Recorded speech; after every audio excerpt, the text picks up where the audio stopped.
연말 모임 어디서 할까?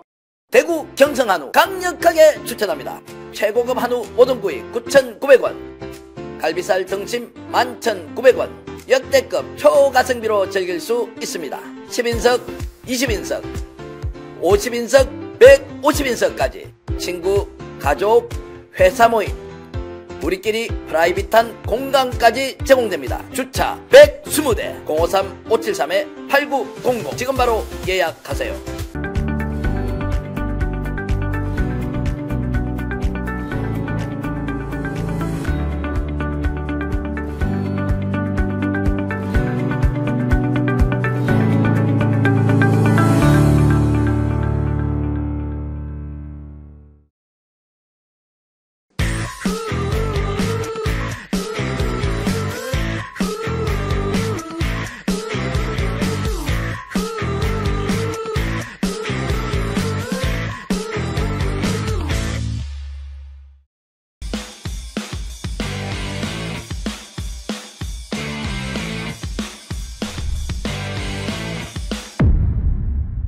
안녕하십니까. 송영길 딥톡, 송영길의 심층대화 시청자 여러분 반갑습니다. 오늘은 특별한 손님을 모셨습니다. 우리 박관천 경정님, 여러분 아시다시피 정윤회 문건 파동으로 박근혜 대통령의 탄핵에 단초를 열었던 그 문건 사건, 국정농단 문건 사건, 최순실의 권력 순위 1위, 정윤회 1위, 최순실 2위, 박근혜 3위라는 그 충격적인 사실을 폭로했던 그 당사자이기도 합니다. 수많은 고초를 겪었고 지금도 여러 가지 정의로운 대한민국을 위해서 열심히 노력하고 계시는 박관천 경정님과 최근에 윤석열 대통령 후보의 정책 조정을 책임졌던 사람으로서 신용환 교수님을 오늘 부르게 했는데, 이분이 명태균 사건 때문에 지금 그 창원검찰청에 참고인 조사를 받고 오느라고 아마 교통 때문에 어려울 것 같습니다. 그래서 일단 중간에 30분경에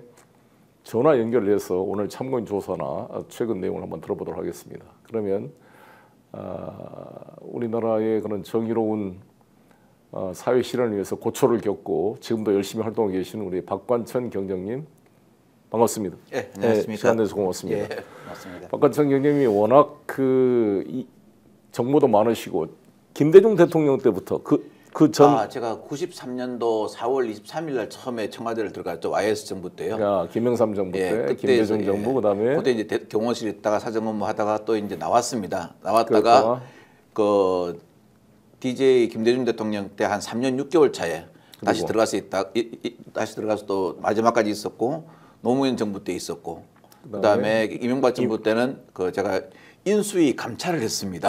인수위 나온 그 사람들이 사고 치면 어떡하나 감찰을 했었고, 그 다음에는 다시 박근혜 정부 때 한 1년 4개월 정도 근무를 했습니다. 그러니까 그 6분의 그런 대통령을 직접 지근거리에 모시면서 여러 가지 정보를 취합해보고 권력의 부침을 옆에서 직접 보았습니다. 그러한 현상이 다시 재현되고 있는 지금 이 윤석열 정권의 이 명태균, 김건희의 국정농단 상황을 보면서 아마 참담한 신경이 들 것 같은데, 같이 그때의 상황과 비교를 해서, 즉 박근혜 정부 때의 최순실 국정농단과 지금은 그것은 조족지혈이다, 뭐 비교가 안 된다, 순실이 풀어줘야 되는 거 아니냐라고 말할 정도로 지금 점입가경 상태인 김건희와 명태균, 천공 이런 비선 실세들의 국정농단이 정말 비교가 되고 있습니다.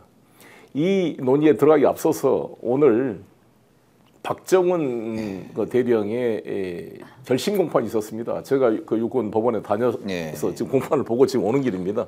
그렇습니다. 있었는데 오늘 박정훈 대령에 대한 피고인 신문이 있었고, 오늘 이제 최후 변론 구형이 있었는데 3년을 구형했다 그럽니다. 그래서 참 기가 막힌데, 정말 의연하게 싸우고 있는 박정훈 대령에 대해서 박수를 보내고 국민 여러분들께서 지지해 주시길 바라겠고, 이러한 박정훈 대령을 3년 구형한 윤석열 정권이 이게 부메랑이 돼서 그들을 감옥으로 쳐넣는 그런 그 계기가 될 것이다, 이렇게 생각이 들고, 김기환 해병대 사령관부터 시작해서 이종석 국방부 장관 관련된 지금 임종도 국회의원 됐는가요? 그런 그 관련자들 전부 입막음하려고 호주 대사로 보내고 승진시키고 국민의힘 국회의원 공천줘서 지금 다 출세를 시켰는데, 그들이 틀어막는 입이 뚫리게 될 날이 올 거라고 생각이 들고, 우리 박정훈 대령 의연하게 싸워주시기를 바라겠고요. 바라기는 이 군 판사가 상당히 좀 공정하게 하려고 그러더라고요. 근데 이 판사가 소신 있게 무죄 판결을 해줘야 될 텐데 과연 김용현 국방부 장관이나 이 자들이 수많은 그런 협박을 하지 않겠어요. 김계환 해병대 사령관도 상당히 흔들렸다가 그렇습니다. 처음에는 흔들렸으니까 명령을 안 내려줬잖아요. 오늘 예. 박정원 대령도 주로 변론한 게 뭐냐. 아니 국방부 장관의 지시가 있었으면 수명을 해서 김계환 사령관이 수사단장한테 이첩 보류 예. 공식적 지시를 내렸으면 내가 수명했지 않느냐. 그렇죠. 근데 자기도 홍보를 하고 어떻게 했으면 좋겠냐. 아니 이거 잘못하면 우리 해병대가 뒤집어 쓰고 계속 우유부단한 상태에서 그러면 해병대가 이 정직한 해병대가 공문서 위조 예. 뭔가 이런 범죄를 뒤집어 쓸 수가 없으니 그건 원칙대로 이첩합시다 이렇게 해서 오케이 해서 간 거잖아요. 근데 이제 뒤늦게 해병대 사령관이 회유를 했겠죠. 네 나중에 3스타 시켜주겠다. 그러니까 이게 뒤집어져서 여기까지 와버린 거잖아요. 한번 쭉 한번 우리 박 경장님 한번 말씀 들어보겠습니다. 제가 참 안타깝게 생각하는 건데 네. 물론 우리 송 대표님께서도 예전에 학생운동을 해보셨지만 네. 우리가 전통 이전 시절에는 전통까지 노통 초기까지는 군인들이 워카라 그랬죠. 네. 워카와 곤봉으로 정치를 했습니다. 네, 그렇습니다. 근데 그 이후에 소위 말하는 그들을 견제하고자 들어온 검찰 세력이 압수수색과 구속으로 정치를 하고 있습니다. 네. 국민을 갖다가 뭐로 보는 겁니까? 그리고 이게 이제 변호사 해보셔서 아시지 않습니까? 변호사들이 제일 좋아하는 사건은 어떤 사건인 줄 아십니까? 소위 말하는 돈 되는 사건요. 그렇죠. 이게 그 영장 기각시키는 사건. 그렇죠. 예. 또 두 번째는 전화별로. 예. 그다음에 기업 사건. 네. 세 번째가 군 사건입니다. 네. 소위 말하는 백이 제일 잘 먹히는 사건이라는 거죠. 옛날에 관할권 뭐 예. 그리고 예. 군사법원장의 그 직책이 이건 독립돼야 됩니다. 그렇죠. 그런데 그렇지 않고 별들 밑에 있습니다. 다 제가 중령 대령들 그렇죠. 예, 응. 제가 참 이런 말씀을 드리면 그러는데 저는 정말 우리나라 그 스타들 있지 않습니까? 네. 왔을 때 별 같지 않은 별들 정말 많이 봤습니다. 왜냐? 야, 저는 민정에 근무하면서 별 있지 않습니까? 3스타를 달면은 3 정도라고 이렇게 딱 묶어주고 하죠. 그렇죠. 그러는데 딱 정복을 입고 와가지고 딱 이제 대통령 신고가 마치지 않습니까? 네. 그러면 그 칼을 딱 그 차에다가 성판 차에 놔두고 민정으로 뛰어 올라옵니다. 그래가지고 그래갖고 민정에서 인사검증을 했을 거 아닙니까? 네. 거수기냐 딱 하더라고요. 네. 그럼 그 비서관이 네. 비서관이나 행정관이 뭐라 그러냐면은 아유 장군님 별을 3개 멋있습니다 그럽니다. 이런 사람들이 별을 하면서 군사 재판에서 그게 지휘권을 행사하고 아니 부하 직원이 잘못했어도 내 책임이다 해야 되는데 부하 직원한테 책임 물을 생각이나 하고 이렇게 하면 군이 바로 가겠습니까? 그렇습니다. 사실상 군사법원 폐지해야 돼요. 제 생각에는 이 군사법원이라는 제도가 미군이 해외 파병할 때 그렇습니다. 본국에 와서 재판받을 수 없으니까 만든 예. 제도인데 우리 대한민국 군인은 뭐 파병된 것도 아니고 똑같은 서울에 있는데 예, 용산에 있는 육군법원에 가서 그렇게 뭐 있어요. 서초동 가서 재판받으면 되지. 그렇습니다. 말도 안 되는 짓을 하고 있는데 이건 미군의 제도를 우리는 주둔군이고 미군은 원정군인데 그 제도를 잘못 지금 채택한 겁니다. 그렇게 하면 또 이제 군사 재판을 보호하는 사람들 이렇게 이야기합니다. 네. 아 군은 기밀이 많아서 네. 참 저는 참 기밀이 별게 다 기밀입니다. 네. 이 대통령 골프 친 것도 아니 민정 가면은요 네. 이 명함을 파줍니다. 네. 그럼 거기에 전화가 옛날에는 770이었거든요. 네. 그거 다 나옵니다. 네. 근데 참 저는 기가 찬 게 이번에 국정감사를 보면서 청와대 내부 행정전화번호가 기밀이랍니다. 네. 저는 그 사람 분명히 위증입니다, 대표님. 몇 급 비밀로 분류되어 있는지 어떤 비밀로 분류되어 있는지 증거대라고 그래야 됩니다. 실제로 시청자 여러분, 이 대통령이 경로했다는 것도 국가 기밀이고 지금 대통령실 그 직원이 434명이 된다 그러더라고요. 그때 우리 박 경장님 계실 때는 몇 명쯤 됐습니까? 그게 이제 대통령실 항상 보면은 어느 대통령이 그럽니다. 작은 대통령실 이렇게 하거든요. 문제는 뭐냐면은 거기 대통령실 소속인 직원들이 있고 네. 소위 말하는 이제 파견. 파견자들이 있습니다. 예. 그걸 다 포함해야 됩니다. 그렇죠. 보통 포함하면은 대통령실 한 제가 보기에는 600~700명 거의 800명 수준까지 올라갑니다. 그렇습니다. 그리고 일은 실질적으로요. 예. 그 파견자들이 다 파견자들이 합니다. 한미 대통령실에 파견하는데 각 부처에서 티오가 몇 개 안 되거든요. 다 그래도 어느 보내죠. 정도 대표급들 보냅니다. 그렇죠, 그렇죠. 거기서 일을 하게 되는 거죠. 근데 이번에 이제 시민단체가 사실 그 대통령실에 근무하는 비서들 명단 공개를 요구했더니 예. 국가안보 관한 사항이라고 거부했는데 소송에서 1심, 2심에서 다 승소를 했습니다.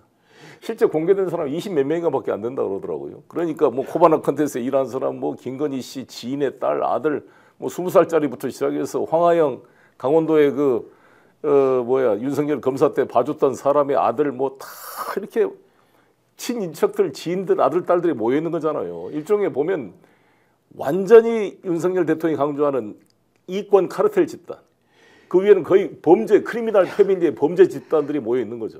제가 참 이거 분노가 자꾸 들으려고 그러는데요. 네. 그 비밀이라는 거 있지 않습니까? 비밀이라는 그 어떤 그걸 갖다가 정말 국가의 안전 보장, 국가의 경제 체제 유지 이런 것을 위해서 써야지요. 권력자가 자기의 비리를 감추기 위해서 뭐를 비밀로 이야기하면 안 됩니다. 비밀로 분류하면은 그렇죠. 제가 그 노무현 대통령 때 저는 좀 그렇습니다. 제가 누구를 탁 뭐 존경한다는 건 그렇지만 우리 제가 노무현 대통령 5년 동안 사정에 있었거든요. 네. 그때 우리 노무현 대통령 욕 많이 했습니다. 일을 워낙 힘들거든요. 워낙 돌출 배수가 많아가지고.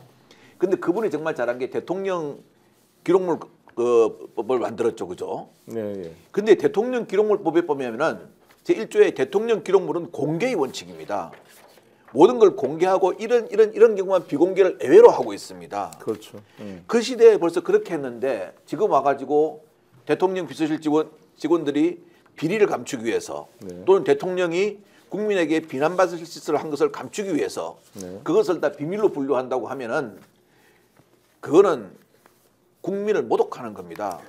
아예 기록물을 안 만든다 그럽니다. 이 윤석열 정부에서는 노무현 정부나 DJ 때는 다 뭐 회의를 하면 기록을 남기는데 여기는 아예 기록을 안 남긴다 그러더라고요. 예전에 노무현 대통령께서 있지 않습니까? 예, 다 기록하게 했죠. 예. 원래 이제 제일 대통령 기록물 분류를 제일 안 하는 부서가 민정입니다. 민정. 각종 그렇죠. 정보가 많기 예, 때문에 예, 그렇죠. 그걸 한번 들으시고 대노를 하셨습니다. 당신들은 남이 잘못하는 것 갖다가 지적하라 그랬는데 네. 당신들은 뭘 감출 게 많아가지고 전부 다 빼고 전부 다 뭐 밥 먹은 거, 택시 카드 쓴 거 이런 것만 다 올려놨냐고 호통을 치셨거든요. 네. 숨길 게 많은 사람은요. 네. 뒤가 구린 사람입니다. 네. 그렇죠. 그리고 요번에 골프를 치러 가셨지 않습니까? 네. 아이 그래 골프 치러 가셨으면 가셨다 그러면 되죠. 골프가 무슨 큰 재미입니까? 안 그렇습니까? 국민들에게 실망을 줄 뿐이죠. 그런데 그걸 갖다가 하려고 뭐 경호위 요소라 가지고 그 핸드폰을 뺏는다고요? 그런 경호원들부터 정말 교체를 해야 됩니다. 심각합니다. 아무튼 저도 제가 지적했습니다만 그때 윤석열 대통령이 골프 친 것이 트럼프 대통령 당선을 예상하고 친교를 위해서 연습을 했다 이렇게 궁여지책으로 변명을 했습니다만 사실상 제가 봤을 때 이 윤석열 정권은 해리스가 될 걸로 알았어요. 당연히 그렇게 될 걸로 알고 해리스가 되는 게 또 자신들의 이해가 맞으니까 그래서 8월 25일 날인가 네. 주니어 트럼프, 예. 트럼프의 큰아들이 순복음 중앙교회 초청으로 와서 여기서 간증을 하고 설교를 하고 자기 연설을 하고 왔어요. 그때 온 김에 윤석열 대통령하고 만나기로 아마 약속이 된 걸로 알고 있습니다. 그런데 해리스를 의식했고 그렇죠. 또 트럼프가 안 됐고 만약 해리스가 당선되면 또 이게 문제가 될 뿐만 아니라 또 아들인데 대통령이 만나기가 좀 격이 안 맞다 이런 논리로 안보실장으로 만나라고 아마 그걸 바꾸니까 아마 기분 나빠서 안 만나고 가버렸다는 거예요. 그러니까 그때가 8월 25일인데 8월 24일부터 골프 친 거잖아요. 그러니까 자기들의 논리가 안 맞는 게 그러면 자기가 정말 트럼프가 될 줄 알고 준비했으면 트럼프의 실세인데 주니어 트럼프가 자기 발로 왔는데 그거를 티타임 한 번도 안 하고 보냈다는 게 웃기는 이야기 아닙니까? 아마 바이든 선글라스를 쓰고 계셔가지고 그랬던 모양인데요. 저는 그래도 설마 대표님 일개 나라의 대통령이 거짓말 하겠습니까? 트럼프가 될 줄 알았을 겁니다. 워낙 영적 대화도 많이 하시고 뭐 천공이 이야기해줬던 명태균이 이야기해줬던 아마 되실 줄 알았을 걸로 저는 생각합니다. 예, 우리가 그거는 좀 한번 믿어주는 척은 해야 앞으로 남은 2년 6개월 잘하시지 않겠습니까? 그렇게 못할 거예요. 예.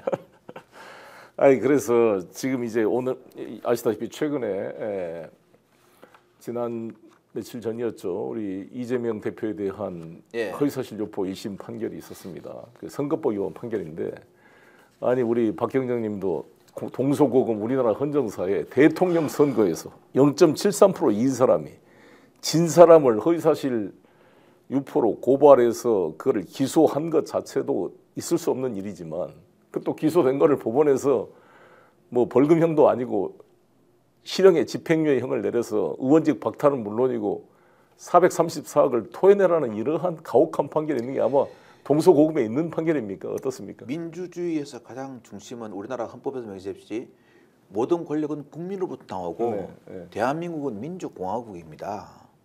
그런데 자기한테는 1cm짜리 잣대만 가지고 있고 1cm만 넘으면은 이건 잴 수 없어 그러고 남한테는 저 한 1kg짜리 자를 가지고 네 거는 다 잴 수 있어 이렇게 하면 되겠습니까? 자, 우리 딱 기억나는 게 하나 있지 않습니까? 10원 장모 사건요. 네. 제가 그랬습니다. 최우수니까. 예, 허위사실 아닙니까? 네. 자, 도이치모터스 손해만 봤다. 이익 본 게 나왔지 않습니까? 네. 그것도 허위사실 아닙니까? 그 옛날에 윤우진 세무서장이라고 있죠. 네. 그것도 관련성 부인했지 않습니까? 아니 근데 그리고요, 제가 이제 송 대표님 그 인수위 몇 번 있어봤거든요. 있어봤는데 참 물론 잘못했으면 처벌을 받아야 하는 게 맞습니다. 근데 이렇게 가족 문제 있지 않습니까? 저는 정치를 잘 모릅니다만 대통령 당선되신 분들은 금도라는 게 있더라고요. 예전에 그게 있습니다. 김대중 대통령 있을 때 딱 되신 다음에 제일 먼저 다른 나라로 도망가려 했던 사람이 누군지 아십니까? 누구였어요? 이우락 씨입니다. 네. 그냥 그 근처에서 난리가 났다 그런답니다. 김대중 대통령께서 딱 한마디 하셨답니다. 젊은 대우를 한 다음에 이우락 씨가 누굽니까? 김대중 그때 당시 야당 대표를 현해탄에 빠뜨리거나 토막으로 어떻게 해버리려고 그랬죠. 그렇죠. 딱 손을 잡고 그랬답니다. 여생 한국에서 편안하게 사셔도 됩니다. 내가 조치해 주겠습니다. 안심하세요. 적어도 국민이 선출된 권력이면은 이 정도 아량과 포용은 있어야 되지 않겠습니까?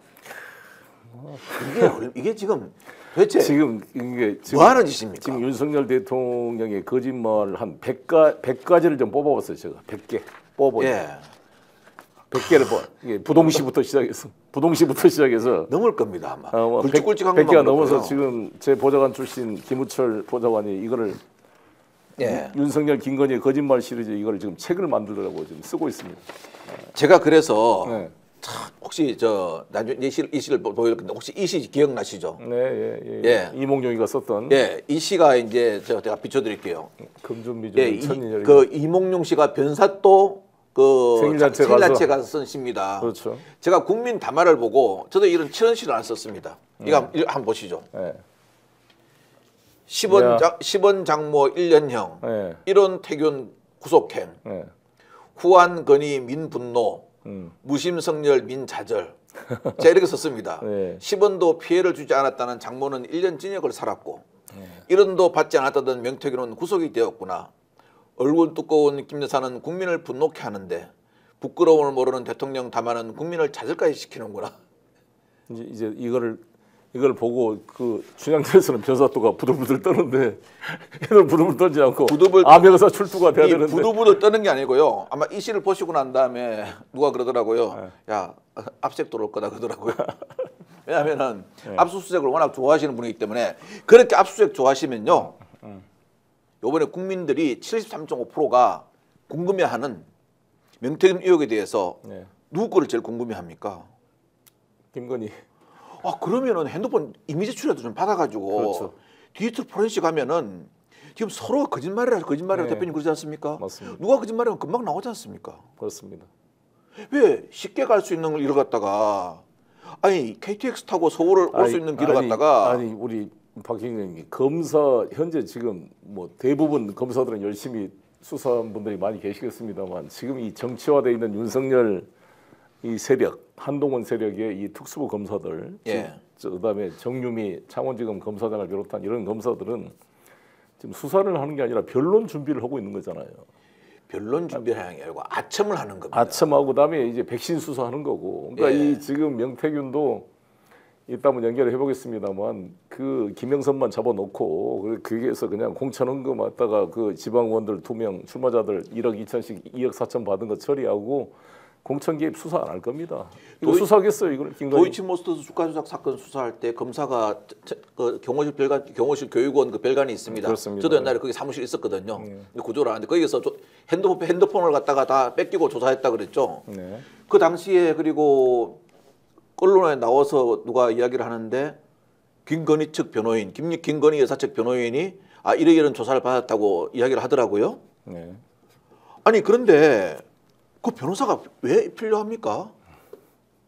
아니 서울중앙지검에서 변호사가 나왔는데 그렇죠. 변호해 주려고 나왔는데 그것도 녹음도 안 하고 핸드폰까지 반납하는데 그러니까 이표 변호사가 왜 필요합니까? 그 돈을 왜 그랬습니까? 돈을 아껴야죠. 맞습니다. 이 검사들이 무료 변론 해줬으니까. 그러니까요. 그것도 정치자금법 위반일까요, 사실. 그래서 저는 우리나라에서 김현장이 가장 큰 로펌인 줄 알았거든요. 네. 저 잘못하면 서초동 서울중앙로펌이라고 생길 수 있을 거다 생각이 듭니다. 실제 예. 중앙 로펌이죠. 그래서 저는 검사 탄핵에서 빨리 로펌 변호사로 보내야 된다. 이번에 논란이 있었습니다만 민주당에서 28일 본회의 때 지금 심우정 검찰총장은 수사 지휘권이 없다는 이유로 일단 유보시켜놓고 예. 이창수 중앙지검장, 조상원 4차장인가요? 그리고 최재훈 그 2부장, 예. 김건희를 무혐의 처분했던 저를 기소한 검사입니다. 그 세 사람에 대해서 탄핵 소추를 한다 그러는데 전폭 환영하고 흔들림 없이 탄핵 소추 의결을 해주셨으면 좋겠습니다. 그러면 직무정지가 되고 가성비가 높습니다. 물론 특검법은 추진하는데 특검은 또 거부권 행사가 왔다 갔다 하지만 일단 검사들에 대해서 경종을 울리는 차원에서 탄핵 소추 의결이 되면 당장 집행 직무가 정지되고 짐 싸고 집에 가야 됩니다. 그리고 이것은 어떤 또 경고적 기능이 있느냐. 지금 정유미 창원지검장을 비롯해서 명태균 지금 국정농단 사건을 수사하고 있는 창원지검과 파견 검사들이 똑같이 도이치모터스 주가 조작의 무혐의처럼 또 김건희 이쪽 공천 개입 500만 원 돈 봉투까지 준 게 확인됐는데 이걸 예. 무혐의 처분하게 되면 똑같이 탄핵 소추를 해야 된다고 봅니다. 저 송영길에 대해서 전당대회 돈 봉투를 가지고 지금 3년 전 일을 하고 지금도 나를 하고 지금 9년 저를 구형하고 있던 이 검사들이 진짜가 나타났다. 코바나 컨테스트 봉투에 500만 원씩 예. 줬다는 거 아니에요? 그 명태균이 수백 명 중에 한 사람에 불과했다고 윤석열 대통령의 말이라면 그럼 수백 명한테 봉투를 줬다는 거냐? 조사를 해봐야죠. 당연히 해봐야죠. 내로남불이죠. 그렇죠. 아니 내가 침 500분 뱉은 거는 제가 안 되고 네. 남이 침 100분 뱉거나 하면은 그건 제가 되고 그 말 아닙니까? 지금 이재명 대표의 김문기를 몰랐다. 그럼 물론 그건 무전했습니다만 골프를 쳤는데 안 쳤다. 그랬다. 근데 자기는 이제 이재명 후보는 그 사진 자체의 어떤 편집을 지적했던 거였는데 그러고 식품연구단지 예. 거기에 국토부가 계속 공문을 보내서 압력을 받아서 이제 그걸 표현한 걸 가지고 허위사실이라고 그랬는데 사실 공직선거법 250조 1항 2항에 허위사실이라는 것은 타인을 떨어뜨리게 하려고 허위사실 유포한 게 아주 죄가 높은 거고 예, 그렇죠. 자기에 대한 것은 약간 더 낮은 거잖아요. 더구나 상대방이 나를 공격하는데 변명하기 위해서 한 건데 그 약간의 좀 실제와 차이가 있다 할지라도 이것이 기소를 하면 윤석열이 그 거짓말, 김만배를 잘 몰랐다. 뭐 상가집에 한 번 본 적도 있고 전화 통화 2번밖에 안 했다는데 어떻게 김만배 누나 김영옥의 남편이 같은 용산세무서 윤우준하고 술친구였고 그 김명옥이가 19억 천화동인 3인 이사가 돼서 그 돈을 받아가지고 윤석열 씨 아버지 윤기중 교수의 연희동 집을 사줄 수가 있느냐. 그 집이 대장동에 그런 불법적 돈을 산 걸로 봐서 지금 법원이 몰수 보존 등기를 해놨던 거 아닙니까?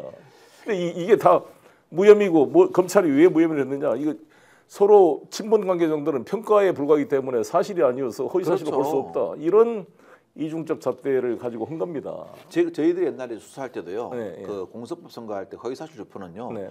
허위사실 유포해 가지고 그것에 국민들이 현혹돼 가지고 네. 표를 줘 가지고 그 사람이 당선 선거에 막대한 영향을 미쳤을 때 하는 겁니다. 네, 네. 대표님 선거 많이 치러 보셨지 않습니까? 네. 정치인 아니 그 지방의원 선거 때도 얼마나 서로 간에 막 서로 치열하게 상대방을 네거티브 하지 않습니까? 네. 그러면 인간이기 때문에 누구든지 보호 본능이 있는 겁니다. 네, 네. 야, 너 침 10번 뱉었지? 그러면 아니야. 나 3번 뱉었어라는 게 인간의 본능이지 않습니까? 그런데 그것마저도 야, 너는 침을 갖다가 5번 뱉었는데 3번 뱉었다 했으니까 이것은 허위 사실이야. 이렇게 한다면은 정치는 사람이 하는 거지 AI가 하는 게 아닙니다. 실제 이번에 사실 트럼프 대통령, 해리스 두 사람의 TV 토론 그 팩트 체크 해보면 예. 얼마나 틀린 게 맞습니까? 아마 다 당선 무효일 거예요. 똑같은 기준 한다면. 지금 트럼프든 우리나라 현대사도 똑같습니다. 그렇죠. 다 해가지고 하면요. 그리고 특히 우리가 변호해 보시지 아시지 않습니까? 법정 가면은 거짓말 대회한다 그럽니다. 아니 그리고 둘째 문제로 어떻게 낙선된 사람 그것도 0.73% 그렇죠. 이긴 사람이 보통 선거 끝나면 상호 취하고 합의하는 거지. 그 상대방을 다른 것도 아닌 선거법으로 하냐 게 문제고, 두 번째는 이제 의준 교사가 내일 모레 이제 25일 날 또 판결을 할 텐데, 아니 검사들이 증거 조작하고 이거 전문 아닙니까? 어떻습니까? 전문이죠. 전문이죠. 예. 자보다가 왜냐하면 저도 이제 특수사를 많이 했지만 특수수사는 에디터를 잘해야 됩니다. 편집. 예, 편집을요. 요즘은 조서를 꾸민다 그러죠. 예, 그래서 뭐라 그럽니까? 조서를 꾸민다, 네. 조서를 만든다. 조서를 작성하는 게 아니라 꾸미는 거잖아요. 조서를 꾸민다 그러거든요. 일종의 분식 회계처럼 이게 이제 뭐 유도하는 거잖아요. 일반 형사 사건 같은 경우는 고소 고발이 들어오면 거기에서 이제 해가지고 만드는데, 이 특수수사하는 사람들 뭐냐면 우리 흔히 그렇게 합니다. 무에서 유를 창조한다 그럽니다. 인지 수사를 하니까. 예, 참 저도 어떤 때는 그런 것도 봤는데 이름 석자만 딸랑 내려옵니다. 네. 일마 안 되겠어. 예, 수사해. 뒤에 좀 파가지고 수사해봐. 그러면은 또 이제 이 올라가려고 하는 사람들 어떻게 하는 게 있냐면은 그걸 또 팝니다. 밑에 시켜가지고. 그래서 이런 게 있습니다. 갖다 바칩니다. 네. 그러니까 이거 있네. 이 나쁜 사람이네. 수사해봐. 역시 자네는 유능해. 그러면은 네. 이때부터 돌아버리는 거죠. 속된 말로요. 그러면은 근데 참 그거 저도 한번 안 해봤다는 소리는 제가 못 하겠습니다. 네. 그런데 그렇게 하면 안 됩니다. 이제는 네. 그런 시대 지났지 않습니까? 그리고 금도를 넘어선 거 아니겠습니까? 지금 이제 그 명태균 씨의 국정농단과 김건희로 연결되는 최순실 정윤회하고 쭉 그때하고 비교를 하면 어떤 차이, 유사점과 차이점이 뭡니까? 저는 참 놀랬던 게요. 그 2016년도 추운 겨울 광화문의 찬바람을 맞으면서 촛불 나왔던 국민들의 어떤 아픈 마음이 불과 7년 만에 네. 똑같은 사태가 재현되는 것 같습니다. 그분은 그걸 수사했던 검사들이잖아요. 예, 거기다가 인식이 하나가 더 문제가 있습니다. 네. 뭐가 잘못된지를 모르시는 것 같습니다. 네. 얼마 전에 대국민 담화 2시간 반 하셨죠. 네. 네. 그 왜 2시간 반 합니까? 저는 2분 5초만 변도 생각합니다. 네. 젖은 손이 애처로 살며시 당신만을 사랑해야 모든 게 다 끝나는 담화를 왜 2시간 반 동안 그렇게 목이 아프시면서 목 마르게 하십니까? 김건희가 시켰다는 거 아니에요? 아니 사과도 김건희 씨가 시켜서 했다고 자백을 했잖아요. 저는 이분한테 솔직히 제가 참 외람된 말이지만 하나 좀 묻고 싶은 게 있어요. 정치를 왜 하십니까? 대통령을 왜 하셨습니까? 라고 살려고. 묻고 싶은 게 있는데 구속되지 않으려고. 그럼 이분은 또 이렇게 말씀하실 것 같아요. 누가 허락해서 했다. 국민이 불러냈다. 국민? 안 불렀는데요. 그래서 참 이렇게 하면은 이제 2년 반 남았지 않습니까? 저희들이 대표님하고 이렇게 하는 말씀, 이렇게 방송에서 하는 말을 좀 들으시고 최소 2년 반 아직 기회가 있을 때 그 선회를 하셔야 됩니다. 최순실과 김건희를 비교한다면 어떤 차이가 있어요? 지금 뭐 김건희 씨는 공적 지위 없는 사람이다 이렇게 이야기하는 거잖아요. 똑같이. 그게 이제 그것도 말이 안 되는 건데. 스스로 대통령실 참모들이 자기 그 흙을 파가지고요. 구덩이는 파는데 자꾸 구덩이 안에 들어가면서 흙을 자꾸 뒤로 넘기는 꼴입니다. 미국 그 법에는 영부인의 지위가 공식적으로 명시가 되어 있습니다. 네. 그리고 그 우리는 그게 없기 때문에 영부인이 솔직히 좀 많이 법적으로 딱 규정은 안 돼 있죠. 규정 안 돼 있습니다. 그냥 부속실을 통해서 간접적으로. 그런데 옛날에 보면은 그 가보개혁이라고 혹시 들어보셨죠? 네, 네. 그때 홍범 14조인가 발표를 합니다. 네. 뭐 어떤 면은 우리나라 최초의 뭐 근대적 헌법의 네. 어떤 어떤 성격을 가지고 아무튼 친일 괴뢰 정부가 만든 거긴 한데 예. 형식적인 계획을 했죠. 그렇죠. 예, 예. 거기 3조에도 나와 있습니다. 예. 왕비나 매척이 개입을 절대 못하겠다고 규정을 해놓았습니다. 홍범 14조 3조에 예. 그걸 또 거기도 나와 있는데 네.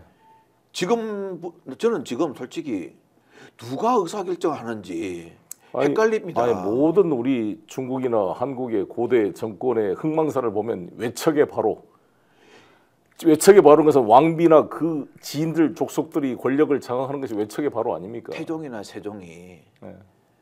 세종이 우리가 성문이라고 세종대왕이라는 치원가에 쓰지 않습니까? 네. 그분마저도 그 조선시대에 외척을 갖다가 제거를 하잖아요. 안 그렇습니까? 발호를 못하게 하지 않습니까? 이방원도 그 접근하면서 민무질 민무고 다 죽였습니다. 그렇죠. 민왕과 자기 대통령 만드는데 결정적인 역할을 했잖아요. 그런데 거의 김건희 이상으로 역할을 했을 거예요. 아마 이방원이 집권하는데. 당연하죠. 그런데도 그 천함들 다 죽였습니다. 그렇습니다. 왜냐? 누군가 한 번은 그래야 되겠다고 생각하기 때문입니다. 네. 정치 바뀌는 거 많이 보셨지 않습니까? 정치 보복이라고 하는 말을 많이 쓰더라고요. 네. 주로 이제 뭐 민정, 경찰, 검찰, 국정원 동원합니다. 네. 그래서 이제 어떻게 하냐면요. 제가 이제 딱 있을 때 보면은 이게 3년 6개월, 8개월이지 않습니까? 네. 그러면 다 모든 것이 중요한 걸 알짜는 캐비넷에 들어갑니다. 네. 그래가지고 대통령 선거 끝나지 않습니까? 네. 그러면 여기 성장이 맞는 것만 캐비넷 열어가지고 서로 가지고 달려갑니다. 네. 인수위에 우리 이런 거 있습니다. 우리 이런 거 있습니다. 아니 그 위에 분들이 그걸 요구합니다. 네. 야, 요번에 대통령이 됐지. 대통령 그 인수위에서 발표한 거 있잖아. 그 중에서 우리하고 맞는 거 몇 개 좀 추려봐. 그리고 또 그럽니다. 대통령이 누구를 제일 미워하지? 이걸 물어봅니다. 그에 따라 딱 규정하는 거죠. 예, 권력기관들이 그러는 겁니다. 근데 그러면 안 되죠. 이걸 어떻게 극복을? 일단은 지금 이제 30분이 돼서 지금 아까 예고 드린 대로 신용환 교수님, 이 윤석열 그 대통령 후보 캠프에서 정책을 총괄했던 분입니다. 최근 이분이 예. 이제 명태균과 강혜경 씨 이걸 보면서 확인을 해줬어요. 아무튼 그 지금 창원지검에서 오늘 참고인 조사를 받고 올라오고 있는데 KTX 중이라 합니다. 한번 전화가 연결이 되는지 한번 연결해 보도록 하겠습니다. 이분이 이제 소위 화랑 그 강남에 있는 그 비밀 선거 사무소죠. 사실 선거법 위반이고 그렇죠. 이건 공직선 당선 무효형에 해당됩니다. 사실 국회의원들 이게 걸리면요 무조건 당선 무효입니다. 이런 걸 수사해야 됩니다. 그렇죠. 못하게 해야 대통령 무효지 이거. 지금 이재명 후보 허위 사실 이거다 보면 비교가 안 되는 거 아니에요? 선거법 위반으로 사실. 그러니까요. 한번 연결이 됩니까? 연결해 보겠습니다. 수고 많으셨습니다. 지금 창원지검에 오늘 뭐 아침부터 몇 시간 조사 받았습니까? 한 4시간, 5시간 조금 안 되게 조사받았습니다. 고생했습니다. 네. 지금 조사 고맙습니다. 내용이 뭐예요, 주로 핵심이? 창원지검에서 근본적으로 수사하고 있는 명태균식 여론조사, 조작 이런 거 관련된 게 가장 기본적이고요. 네. 그것과 연결되는 내용들, 주변적인 것들, 그때 당시에 이제 캠프에서 어떤 식으로 활용이 되었는지 네. 그런 내용들이 주된 거였고, 당시 이제 캠프 내에 어떤 갈등 관계, 역학 관계 뭐 이런 것들에 대한 주변적인 질문이 일부 있었습니다. 그 대통령 그 부부의 공천 개입 또 거기에 어찌됐건 무료로 뭐 10몇 회에 관한 뭐 80몇 번 그 여론조사를 제공했다는 거 아닙니까? 네, 그렇죠. 그에 대한 정치항법 위반 이런 것도 조사를 했습니까? 그러니까 기본적으로 질문이 있지만 이제 제가 그 부분은 몇 개를 어디까지 그 제공받았거나 이런 것들을 제가 직접 아는 위치가 아니었기 때문에 그 부분은 뭐 제가 이렇게 특별히 답드릴 게 없는 상황이었습니다. 네, 그렇습니까? 실제로 뭐 이준석을 상대로 한 그런 조사도 있었습니까? 그러니까 이 대표가 그 대표를 할 때, 그러니까 후보 진영과의 갈등 관계 이런 것들에 대한 질문이 뭐 있긴 하지만 제가 볼 때는 뭐 그 부분에 어떤 특별하게 어떤 그 조사 방향이 특정인을 향하고 있거나 뭐 이런 느낌은 특별하게는 없었고요. 객관적으로 하여튼 전체를 이렇게 체크를 하고 조사를 하려는 느낌이었습니다. 네, 조사 내용 그렇게 하고 일단 오시면 많은 이야기 나눠야 되는데 그것만 물어보겠습니다. 지금 윤석열 그 후보를 캠프 시절에 옆에서 직접 보면서 이 양반이 실제로 이렇게 이 사람을 대하는 태도나 이런 게 네네. 뭐 수틀리면 순전히 들어가 욕을 일상적으로 하면서 이게 대화하는 자세가 안 돼 있다는데 어떻습니까 보시기에? 뭐 지금 말씀하셨듯이 기본적으로 이제 뭐 편한 분들한테는 예를 들어서 회의는 사석은 아니잖아요. 회의는 공석이잖아요. 예를 들어서 제가 참석하는 회의도 공석이죠. 뭐 술자리 이런 건 아니니까. 그런데 대부분 이제 정말 가까운 분들한테는 형이라고 부르기도 하고 형이라고 불렀을 때 큰 문제점이 있죠. 그 형이라고 불려지는 사람에게 이제 힘이 팍 실리고 사람들이 거기에 줄을 서는 이런 행태들이 생기기도 하고 또 거꾸로 어떤 감정의 이제 기복 같은 게 좀 있으시죠. 그 전화를 받거나 했을 때 굉장히 어떤 심각한 사안들이 있을 때 이제 방으로 들어가서 원탁 회의실에서 하다가 이제 안으로 들어가서 언성이 높아지거나 이런 경우에 이제 나왔을 때 그게 주체가 안 되고 이제 회의 진행이 사실상 쉽지가 않죠. 그 뒤에. 주로 그리고 이제 반말을 많이 쓰죠, 반말을. 그거는 뭐 평상시 대부분의 경우에 일상적으로 만나는 사람들한테는 다 반말이기 때문에. 그리고 욕은 뭐 그 욕에서 이제 특정 단어를 좀 쓰는 게 있습니다. 어떤 단어? 우리 일반인들도 많이 쓰는 그 쌍시옷의 쌍기역들을 그런 게 있습니다. 정말 걱정인데 이 한동수 대검감찰부장님의 쓴 책이나 이성윤 서울중앙지검장은 그 연수원 동기 사법연수 23기 동기잖아요. 이 두 분이 직접 검찰총장 시절에 뭐 입에 담지보단 욕을 퍼부어댔다라는 이야기를 다 증언하고 있습니다. 그래서 제가 그 가까이서 이제 느낀 느낌은 공적인 마인드 이런 게 이제 절대적으로 부족하다는 느낌을 많이 받았습니다. 이제 아무리 편한 분들이라도 공적으로 있을 때 예를 들어 사석에서 형이라고 하는 분도 공적에서는 일부러라도 제3자들을 의식해서라도 이제 공식 직함으로 부른다거나 하면서 공공성 어떤 외적으로도 형평성 이런 것들을 맞추어서 가야 전체적인 일을 도모할 때 누구 한 사람한테 쏠리거나 왜곡되는 현상이 없을 것인데 그 특정인들에게 이제 그런 것들을 보면서 이분께서는 동네 형 동생 관계로 만났으면 참 좋았겠다 그런 생각들을 해보기도 했습니다. 국가의 어떤 최고 지도자 대한민국을 경영할 그런 준비는 되어 있지 않다라는 생각이 많이 있었습니다. 아이고 이 동네 불황아들도 아니고 정말 그 가장 제가 물어보고 싶었던 것은 우리 신용환 교수님은 아주 뭐 엘리트로서 그 박근혜 정부 때 장관급에 해당하는 청년 뭐 특별위원회 위원장 놓으셨고 또 이번에 정책도 총괄하셨는데 승리를 했단 말이에요. 윤석열 이제 정권이 막 들어서려 그러는데 인수위까지 하시고 사표를 내고 뭐 입각도 안 하고 나와버리셨단 말이에요. 나는 그게 결정적 계기가 뭡니까? 한번 설명을 했습니까? 우리 시청자들한테? 제가 이제 그 박근혜 정부에서 장관급 대통령 직속 청년위원장을 하면서 나름 박수받고 이랬다고 자부심을 가졌었는데 저는 이제 탄핵과도 관련 없는 청년 취업 창업 일자리 위주로 담당을 했었기 때문에 그런데 이제 하면서 속절없이 어떻게 무너지는지도 모르고 무너지는 걸 이제 한복판에서 목도를 했습니다. 그런데 그 근본적인 원인이 모든 사람들이 굽신거리고 듣기 좋은 말만 하고 입에 사탕 발림 같은 것들만 하고 직언을 하지 못하는 이런 것들이 결정적인 순간순간마다 이런 때는 정말 목을 내놓고라도 직언을 해야 되는 그런 상황들이 있는데 그러지 못하면서 속절없이 무너지고 콘크리트 지지율 뭐 20% 뭐 이런 거 믿다가 갑자기 5%로 떨어지면서 손도 써보지 못하고 모든 사람들이 절망하고 명예가 실추되고 그 트라우마로 제가 몇 년을 고생을 했습니다. 신 교수님. 윤석열 대통령을 턱 밑에서 보면서 똑같은 오히려 그보다 더 심한 경우를 정말 많이 봤습니다. 예를 들어서 문재인 대통령에 대해서 인터뷰를 하면서 정치 보복이라는 단어를 썼는데 그에 대해서 반드시 이거는 좀 누가 건의를 해서 직언을 해야 되겠다라고 서로 그런 대화를 하고 회의를 들어갔는데도 불구하고 막상 그런 건의를 해야 될 타이밍에 그 누구도 건의를 하지 못하고 딴짓을 하는 뭐 이런 경우들을 이제 계속 목도를 하고 또 거꾸로 그런 어떤 비슷한 케이스가 있었을 때 왜 뭐 잘못됐어? 라는 식의 이제 반응들 이런 것들이 이제 나오는 거를 보면서 이건 틀림없이 굉장히 위험하겠구나. 지금 집권하기 전에 이 정도인데 집권을 해서 갔을 때에는 굉장히 속절없이 무너질 가능성이 높겠구나 라고 생각을 하고 제가 삼선 의원 지내신 분, 재선 의원 지내신 분 찾아뵙고 소주 한 잔씩 하면서 저는 떠나겠습니다.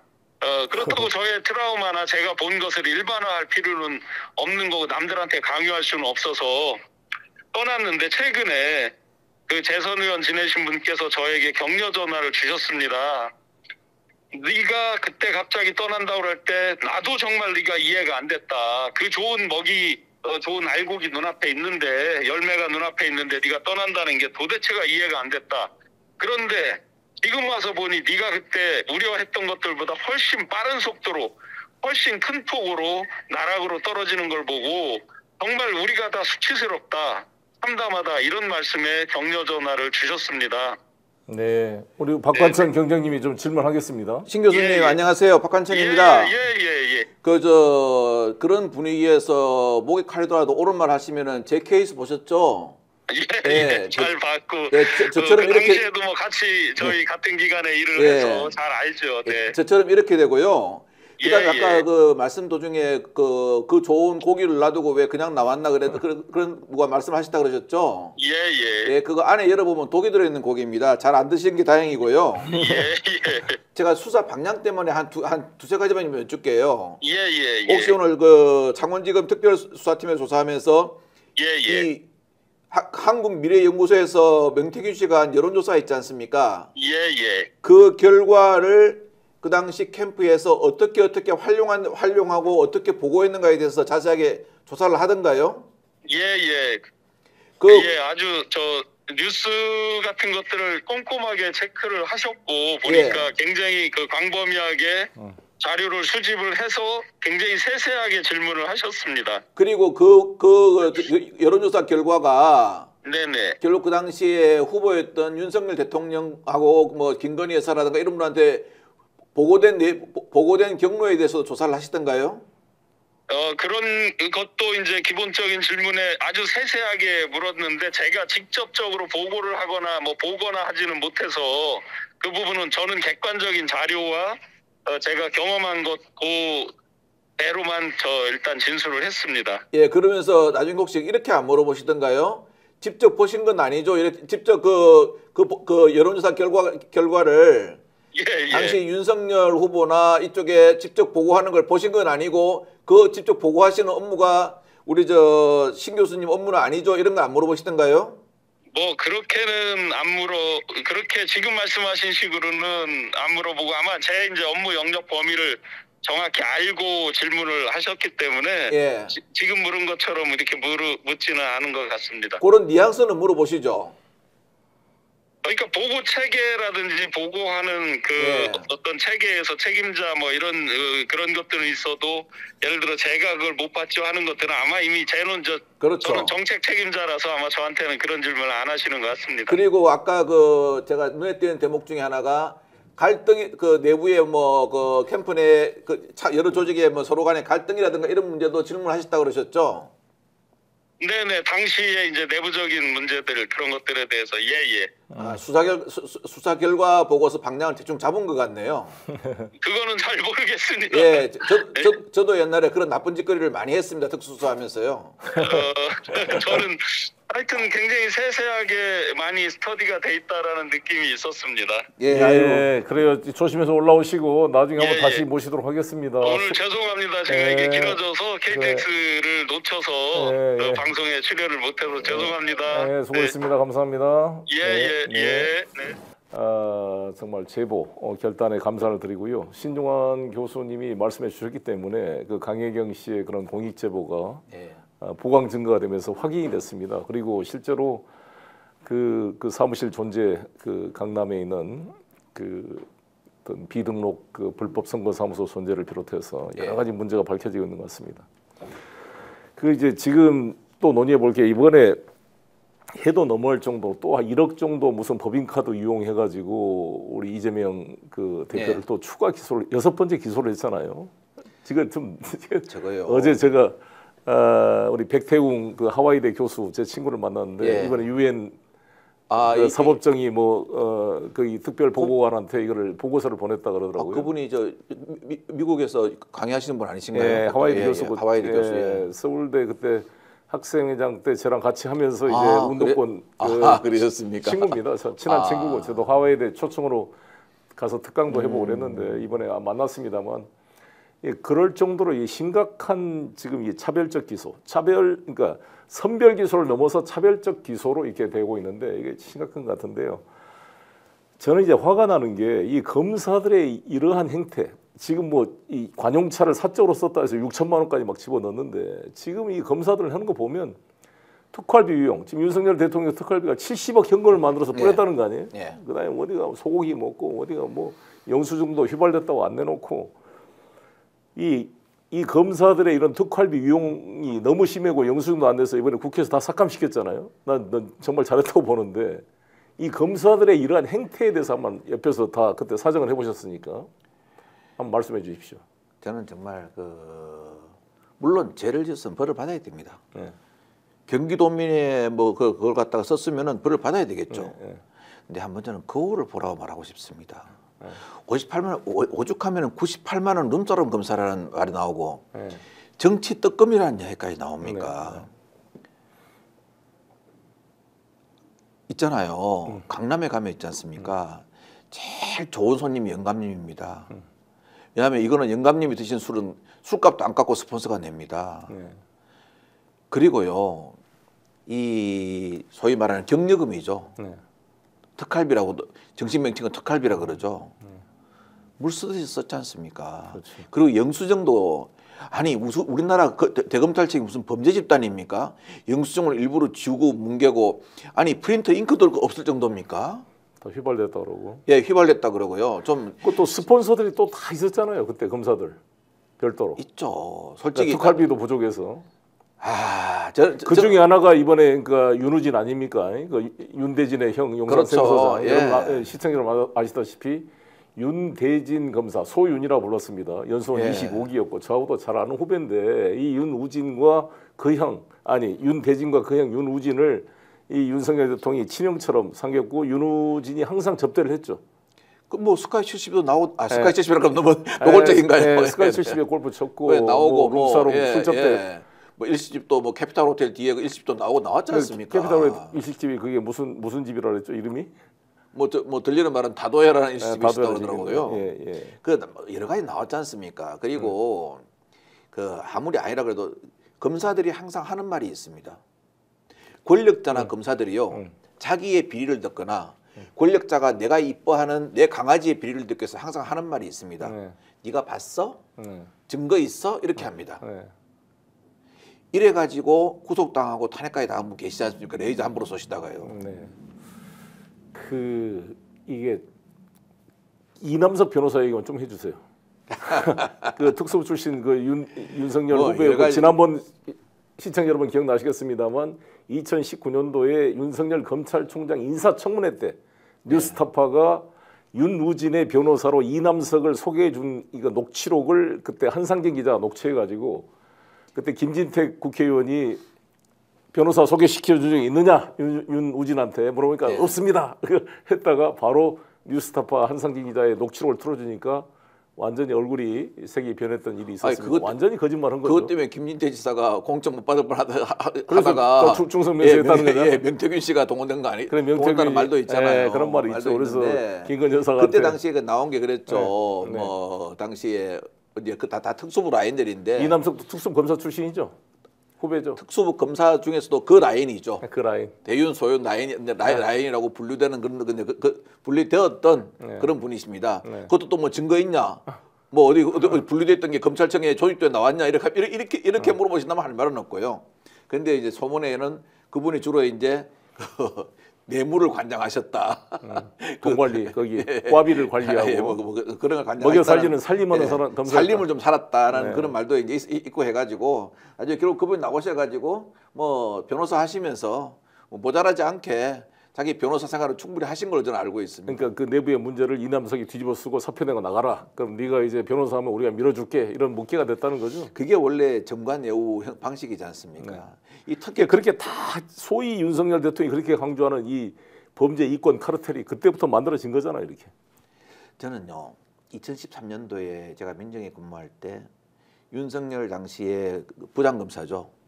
그 댓글 수사팀 팀장이었고 그분이 나오셔서 딱 두 가지를 이야기했습니다. 저는 조직에 충성하지 않습니다. 그렇습니다. 저는 사람에 충성하지 않습니다. 조직에 충성. 저는 사람에 충성하지 않습니다. 한 말씀하셨고 두 번째 또 말씀은 이렇게 하셨습니다. 우리 수사하는 사람들은요 자연스러운 수사 과정의 절차에 대해서 그거는 왜 하느냐는 식으로 해가지고 막으면은 그거를 외압이라고 느낍니다. 그렇게 말씀하셨습니다. 네, 그게 그렇죠. 지금도 기억에 남습니다. 그걸 들으면서 그때 청와대 민정이 발칵 뒤집혔습니다. 모 비서관은 정말 저거 지 뺀다. 감히 할매한테 저런다면서 뭘 하고 디케라 그랬거든요. 그랬는데 지금 윤석열 대통령께서 사람에게 충성을 바라는 것 아닌가. 저는 그게 의심스럽고요. 두 번째는 정상적으로 지금 이번에 명태균 씨 역 나왔지 않습니까? 가장 의회 중심에 누가 서 있습니까? 여사가 서 있습니다. 서로 말은 필요가 없습니다. 명태균 씨가 다 녹취해놨지 않습니까? 그럼 누구 핸드폰을 갖다가 디지털 포렌식을 제일 먼저 해야 됩니까? 이거 수사 절차입니다. 그렇죠. 김건희 여사 핸드폰 이미 제출을 받든 어쨌든 디지털 포렌식 해야 되지 않습니까? 이거 안 한다는 것은 당신께서 말씀하신 수사의 당연한 과정을 그걸 왜 하냐는 식으로 이야기해가지고 못하게 하면 그걸 외압이라 그런다 그러지 않습니까? 이 두 말 다 틀린 거 아니겠습니까? 우리가 검사들을 그렇잖아요. 우리가 권력의 충견 이런 표현을 이제 쓰는 거잖아요. 예. 근데 저도 지금 강아지를 키우는데 예. 강아지는 좀 대형견입니다. 8살짜리인데 예. 차오차오인데 예. 이 개들이 귀신처럼 권력의 순위를 알잖아요. 그렇습니다. 아빠가 권력인지 엄마가 권력인지. 그렇죠. 예? 그래서 제 아내가 끌고 가면 얘가 뻗땡기고 막 저항을 해요. 자기가 가기 싫으면 안 간다 그러고. 근데 제가 가자 그러면 꼼짝 못하고 따라옵니다. 딱딱 따라와요. 딱 그런 거잖아요. 그러니까 이게 지금 보면 권력 순위가 그때 우리 예. 응?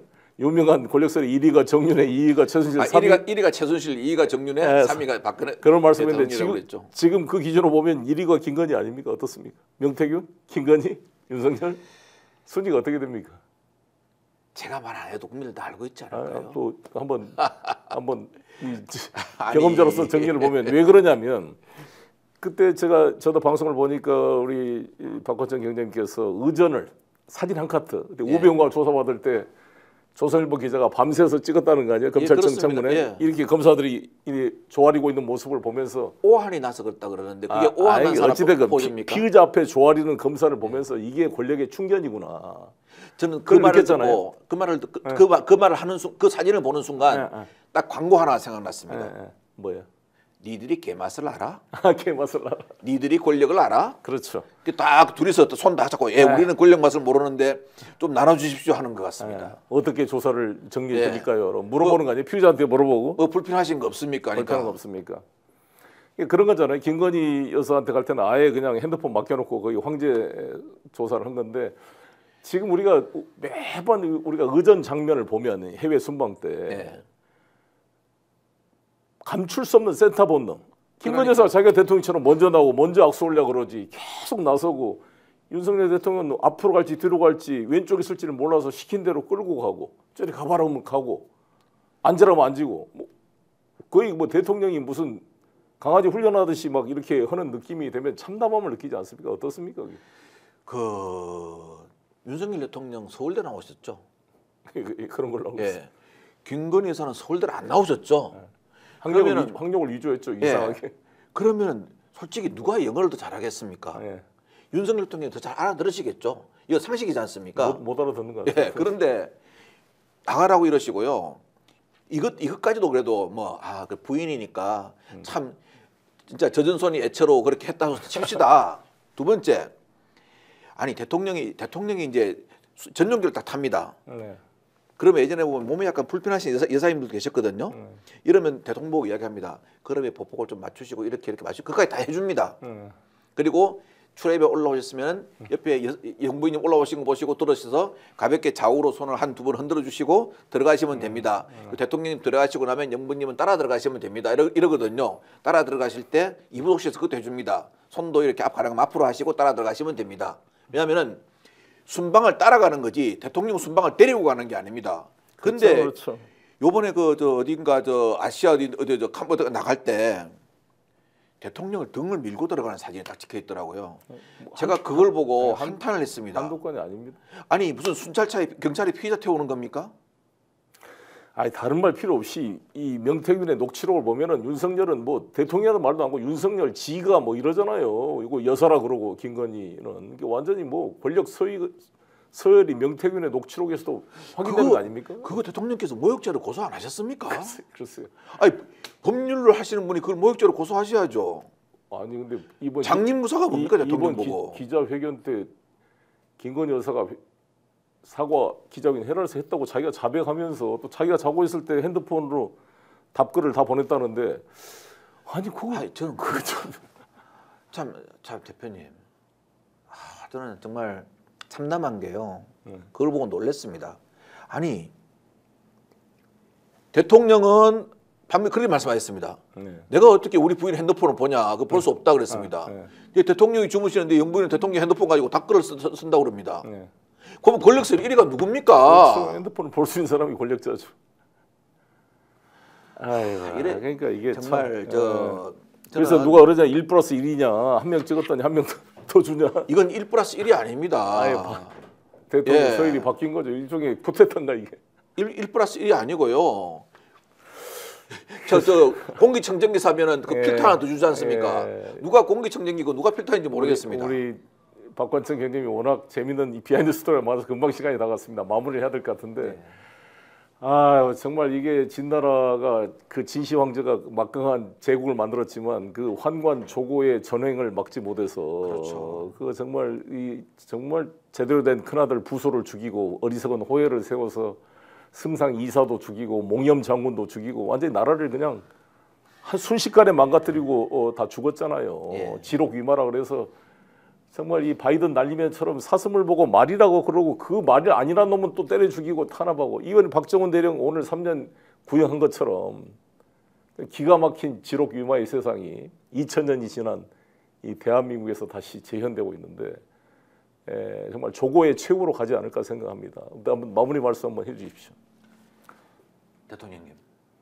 대통령님은 지금 검사 윤석열이 아닙니다. 국민의 선택을 받은 대한민국 대통령 윤석열입니다.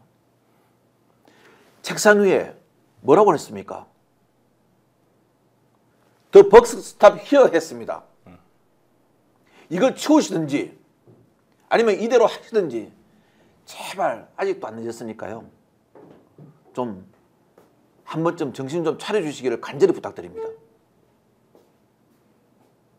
네, 우리 6분의 대통령을 옆에서 지금까지 모셨던 우리 박관천 경정의 충정어린 이 말씀이 좀 전달되기를 바라는 마음이지만 저로서는 사실 구제불능이 아닐까 싶은데요. 오늘 이 딥톡 여기서 좀 마무리하겠습니다. 그 다음 주에는 제가 정규제 우리 대표를 한번 모셔보려고 합니다. 이 보수 쪽이지만 가장 원칙적으로 이 윤석열 정권을 비판하고 계시고 있는 분인데 뭐 섭외를 해서 모시게 보겠다는 말씀을 드리고 다음 주에 여러분 또 찾아뵙도록 하겠습니다. 감사합니다. 고맙습니다. 아니 왜 아직도 3년간 같은 통신사 인터넷 계속 쓰고 계세요? 인터넷 가입 시 48만원 유심 경종 시 추가이페이 주어집니다. 인터넷 비교원 통해 인터넷 가입하고 지인에게 공부해주세요. 지금 네이버에 인터넷 비교원 검색 후 30만원의 감동행복 비교해보세요. 인터넷 비교원. 연말 모임 어디서 할까? 대구 경성 한우 강력하게 추천합니다. 최고급 한우 모든 구이 9,900원, 갈비살 등심 11,900원, 역대급 초가성비로 즐길 수 있습니다. 10인석, 20인석, 50인석, 150인석까지 친구, 가족, 회사 모임, 우리끼리 프라이빗한 공간까지 제공됩니다. 주차 120대 053-573-8900 지금 바로 예약하세요.